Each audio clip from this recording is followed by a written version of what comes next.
இன்றைக்கி இந்த வீடியோ என்ன வரும்னா சுவையான டேஸ்டியான லெமன் சாதம் எப்படி கொண்டு வந்து பார்க்க போகிறோம்.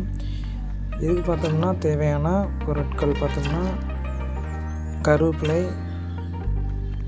பட்டை மிளகாய், கடுகு எல்லாத்தையும் நீங்கள் வந்து எண்ணெயில் போட்டு நல்லா தாளித்து வச்சுக்கோங்க. நல்லா கொஞ்சம் கருகிற வரையும் லைட்டாக அந்த கலர் தெரிகிற வரையும் நல்லா இது பண்ணி வச்சுக்கோங்க.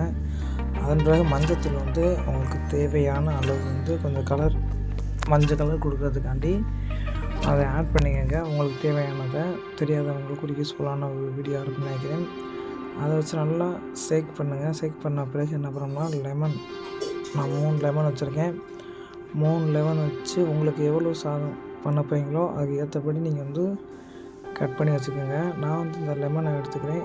லெமன் எடுத்துக்கிட்டு அதோட கடலைப்பருப்பு லைட்டாக அதை வந்து இது பண்ணிக்கிறேன்.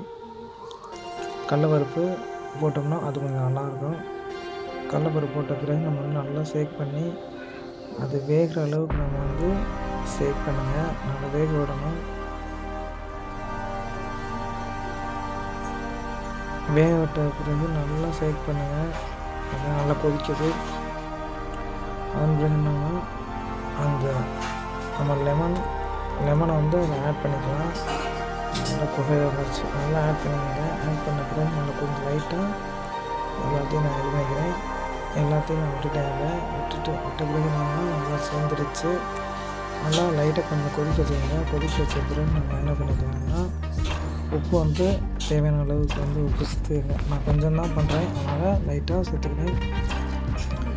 சேர்த்துட்டு நல்லா மிக்ஸ் பண்ணுங்கள். உப்பு சால்ட்டு வந்து நீங்கள் வந்து உள்ளாடி போட்ட உடனேயும் நல்லா ஷேக் பண்ணுங்கள். ஷேக் பண்ணி நல்லா இது பண்ணுங்கள்.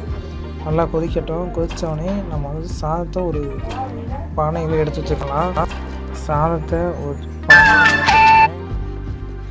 எடுத்து வச்ச பிறகு என்ன பண்ணோம்னா நல்லா அந்த சாதத்தை நம்ம எடுத்து வச்சுட்டு அதன் மேலே வந்து நம்ம செஞ்சு வச்ச இதை நம்ம அதை நல்லா கிண்ட வேண்டியதான். ஷேக் பண்ணி நல்லா கலர் வர்ற வரையும் இந்த வெள்ளை சாதம் வந்து எல்லோ கலரில் மாறுற வரையும் நல்லா மிக்ஸ் பண்ணுங்கள்.